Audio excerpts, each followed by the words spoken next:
and welcome to Drishti IAS. I am Aisha, and we were receiving a lot of requests from many aspirants that we should come up with an overview of the UPSC Civil Services examination. So, looking into the request of many people, we have come up with an overview of the Union Public Service Commission Civil Services examination, and we have given it the name as Target UPSC 2024. So, what all we will be looking in today's video is overview, pattern, total number of questions, marking, qualifying, paper. So, many students were asking that we want to know about the most basic things with respect to the examination. So, let's see. So, first of all, about the overview. When we talk about the Union Public Service Commission Civil Services examination, so the most basic thing that we need to know that the examination is divided into 3 stages. So, the first stage is called the preliminary stage, the second stage is the mains stage, while the third stage is the personality test, which is popularly known as interview. So, if we talk about the first stage, which is the preliminary stage, it consists of 2 papers. First is General Studies paper 1, while second paper is General Studies paper 2, which is popularly known as CSAT, that is Civil Services Aptitude Test. So, this is about the preliminary exam. 2 exams, GS paper 1, GS paper 2, GS paper 2 also known as CSAT. Now, if we talk about the mains stage, then the mains stage in total have 9 theory papers, and it has GS 1 to 4, so that becomes 4 papers. Then it has language papers, and there are 2 language papers, that is paper 1 and paper 2, and one is English language is a compulsory paper, while second any regional language which is present in schedule 8. So, English compulsory language paper, and then there is regional language paper, and regional language are languages which are present in schedule 8. So, there are northeastern states like Arunachal Pradesh, Nagaland, Mizoram, Tripura, Sikkim, and then you can say these states, they do not have to give the regional language paper because their languages are not present in the schedule 8. So, they are exempted from this paper, that is the regional paper, and both English paper and regional language paper are qualifying in nature. And then there is essay paper, and in essay paper you have 2 sections, that is section A and section B, and in both section you have to write one essay, that is 1 each from section A and 1 from section B. Then you have optional paper. Inside optional papers you have 2 papers, that is paper 1 and paper 2. Then in the end you have personality test, which is known as interview. So, I hope this is clear. First preliminary exam, which is prelims, GS paper 1, GS paper 2, that is CSAT. Then mains examination 9 papers, GS paper 1, 2, 3, 4. And if I tell you GS paper 1 is about history and geography, paper 2 is polity governance, paper 3 is economy, environment, science and tech, paper 4 is ethics. Then there is essay paper, optional paper has 2 papers in it. Then there is paper English compulsory paper and regional language, and these English and regional language paper are qualifying in nature. The same way CSAT is also qualifying in nature. Then comes the pattern. Pattern is there paper 1 in prelims is General Studies paper 1, General Studies paper 2, General Studies paper 2 is called CSAT, and CSAT was introduced in the year 2011. So, after 2011 this paper of Civil Services Aptitude Test was introduced to test the aptitude of the aspirants.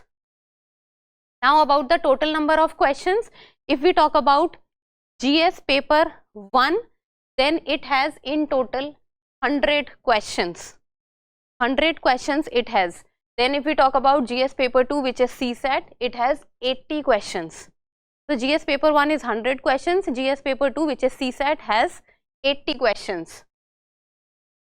Then if we talk about the marking, then GS paper 1 it has 100 questions and each question is of 2 marks.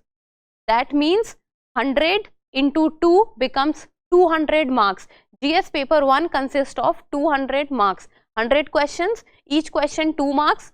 So 100 into 2 becomes 200 marks. So the complete paper, GS paper 1, is of 200 marks. And if we talk about the negative marking, then it has 1/3 negative. 1/3 negative. It means for one question 0.33 marks will be deducted if the aspirant will get the question wrong. It means you can say that if a aspirant will get 3 questions wrong, then 1 mark will be deducted, because 0.33. Now this is clear. See, 2 marks each question, 2 into 100, total number of questions is 100, 2 into 100 becomes 200, and negative is if an aspirant gets 1 answer wrong, then 1/3 negative is there. Now if we talk about GS paper 2, that is CSAT. So CSAT has 80 questions. So CSAT has 80 questions. So per question the marks is 2.5 marks. Per question mark is 2.5 marks. So this also becomes 200 marks paper, because GS paper 1 was per question 2 marks, while GS paper 2 is per question 2.5 marks.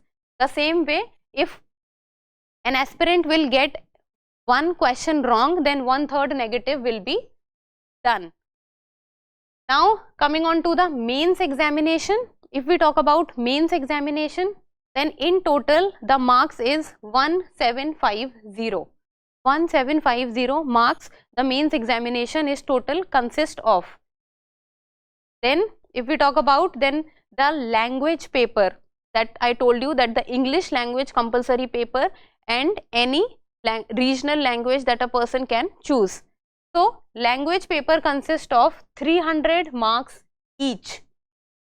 Language paper consists of 300 marks each, and language paper is qualifying in nature.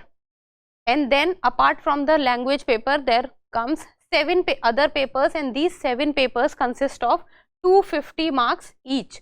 So all the mains examination paper are not do not possess same number of marks.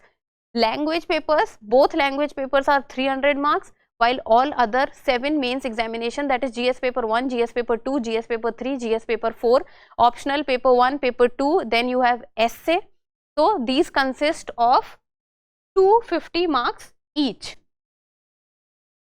Then about the qualifying paper, if we talk about, then the GS paper 1 is not qualifying, it actually talks about selection. The GS paper 1 makes the merit. The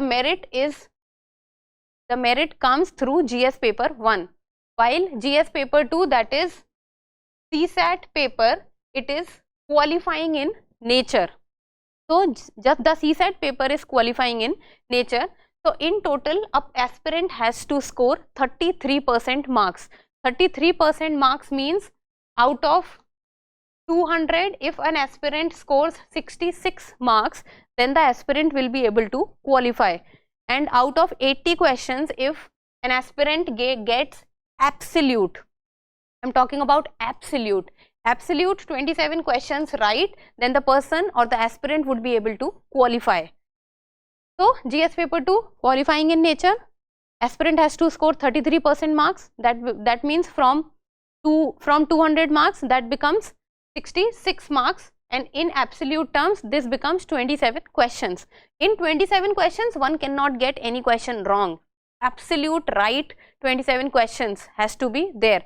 So an aspirant has to apply his own logic and reason that how he or she should attempt the CSAT paper, and the CSAT paper is also becoming, the standards are very high of CSAT paper also, and the difficulty level is also becoming very high.